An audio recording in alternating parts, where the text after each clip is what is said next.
사무엘을 3번이나 불렀던 여호와 하나님께서 그에게 엘리 가문에게 임하게 될 저주의 그 계시를 또 반복해서 하고 있습니다. 앞서서는 하나님의 사람을 통해서 하나님의 말씀이 대언됐다면 성전에서 여호와 하나님께서 엘리야를 3번 부르시고 사무엘을 부르시고 바로 사무엘에게 또한 역시 엘리 가문에게 임할 저주를 말씀하셨습니다.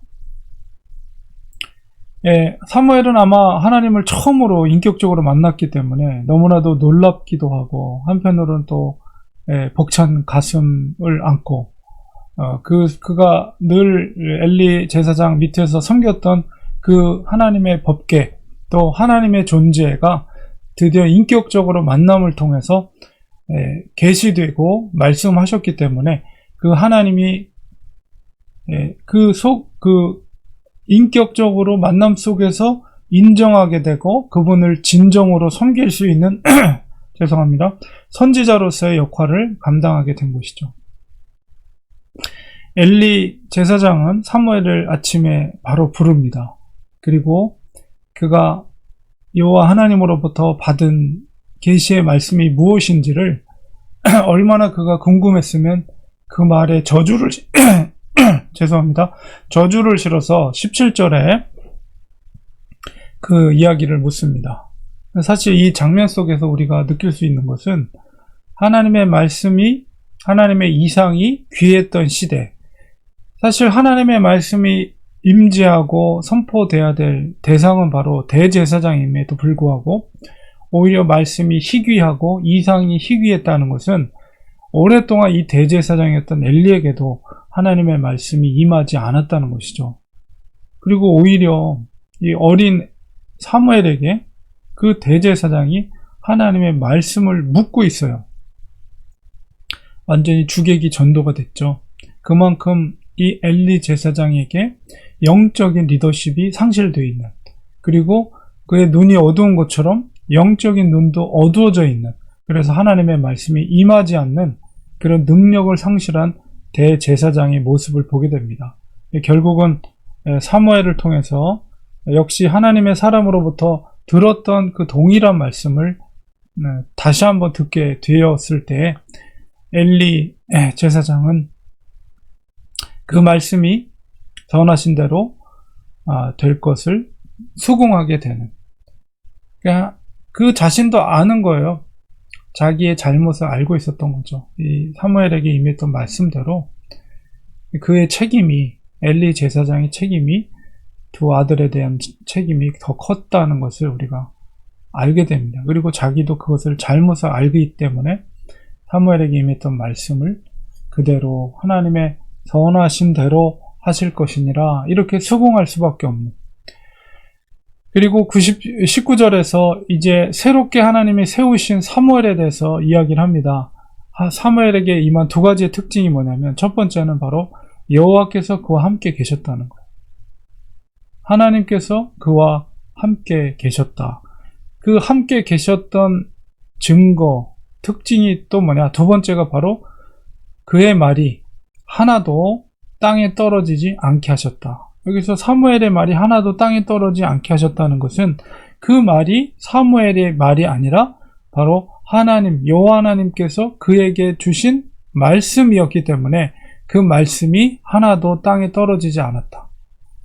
바로 하나님의 이상과 말씀이 흔하지 않았던 시대 속에서 바로 사무엘에게 하나님의 말씀이 임했고, 그 말씀을 받은 사무엘은 그것을 그대로 대언해서 사람들에게 전달하는, 사람들에게 말씀을 전하는 선지자로서의 역할을 감당하게 되었다는 거예요. 하나님의 말씀이 드디어 계시하게 되었다. 소망의 엘리 가문과 엘리 제사장을 볼 때는 어둡고 암울했지만 사무엘을 볼 때는 소망과 하나님의 이상과 하나님의 말씀이 선포되는 것을 통해서 새로운 시대, 그리고 하나님의 그 이상과 말씀이 선포되는 소망의 시대가 열렸다는 것을 우리가 알게 됩니다.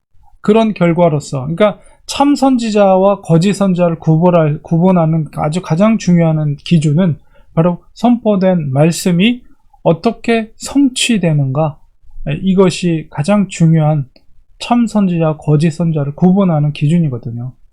그래서 바로 이 사무엘에게 하나님의 말씀이 임했고 그 말씀은 반드시 성취되는 말씀, 땅에 떨어지지 않는 말씀이 된 거죠.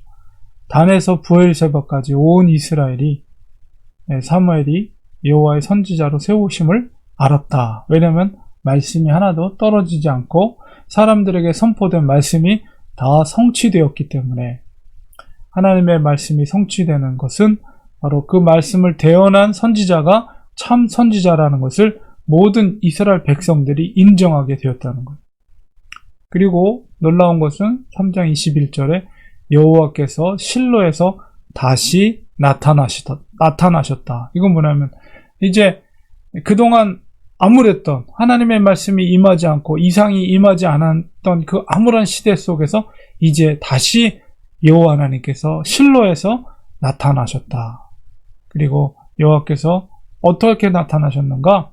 바로 여호와의 말씀으로 사무엘에게 자기를 나타내셨다. 이것을 통해서 이 하나님의 말씀, 여호와의 말씀이 얼마나 중요한 것인가. 하나님의 나타나심이 하나님의 말씀을 통해서 사무엘에게 나타난 것을 통해서 우리가 하나님의 말씀이 얼마나 중요한 것인가. 오늘날 하나님께서 우리 성경을 통해서 계시하셔서 이 시간에도 나타나십니다. 그러니까 우리가 사나 죽으나 우리는 뭘 붙들어야 돼요? 여호와의 말씀을 붙잡아야 돼요. 그것이 바로 하나님의 말씀과 이상이 나타날 수 있는, 이 시대 속에서도 나타날 수 있는 참 계시의 말씀이라는 것입니다. 그러니까 우리가 하나님의 말씀을 꼭 붙잡고 말씀을 묵상하고 가까이 해야 될 이유가 시대를 밝히는, 하나님의 존재를 계시하는 능력이 바로 하나님의 말씀에 있다는 것입니다. 하나님의 말씀을 아무리 강조해도 지나침이 없는 것은 바로 그런 이유예요. 그러니까 이미 하나님의 계시는 이미 완성이 됐어요. 하나님의 말씀을 통해서. 그 시대는 아브라함의 시대나 모세의 시대나 사무엘의 시대는 하나님의 말씀으로 하나님께서 계시하셔서 백성들에게 나타나셨다면, 하나님은 이 시대 가운데는 하나님이 이미 모든 것을 계시하셔서 하나님의 존재를 성경을 통해서 알게 하셨다. 그러니까 우리가 무슨 하늘에 무슨 계시를 달라고 이럴 필요 없어요. 그건 이단이 되는 거예요. 우리는 하나님의 말씀 속에 이미 충분하게 하나님께서 우리에게 계시해 주셨기 때문에 우리는 말씀을 꼭 붙잡고, 우리가 무지하기 때문에, 성경에 대해서 무지하기 때문에 하나님이 우리에게 어떤 음성을 주시는지 우리가 듣지 못하는 거지, 하나님은 이미 모든 것을 성경을 통해서 완성하셨다. 이 말씀을 우리가 꼭 붙잡고 날마다 말씀을 우리가 사모함으로 붙잡고 묵상하고 암송하고 읽고 그 속에서 하나님의 음성을 귀 기울여 듣고 그 뜻대로 또 순종할 때, 사무엘처럼 순종할 때 하나님의 역사가 이루어지게 되는 것입니다. 하나님의 함께 하심이 그 속에 이루어질 줄 믿습니다. 우리 사랑하는 성도님들, 바로 이 사실을 꼭 믿고 하나님의 말씀을, 우리는 그거밖에 없어요. 우리가 사는 길은 하나님의 약속의 말씀을 붙잡고 사는 것밖에 없다는 것입니다. 이 말씀을 꼭 기억하시기를 간절히 소망합니다. 기도하겠습니다.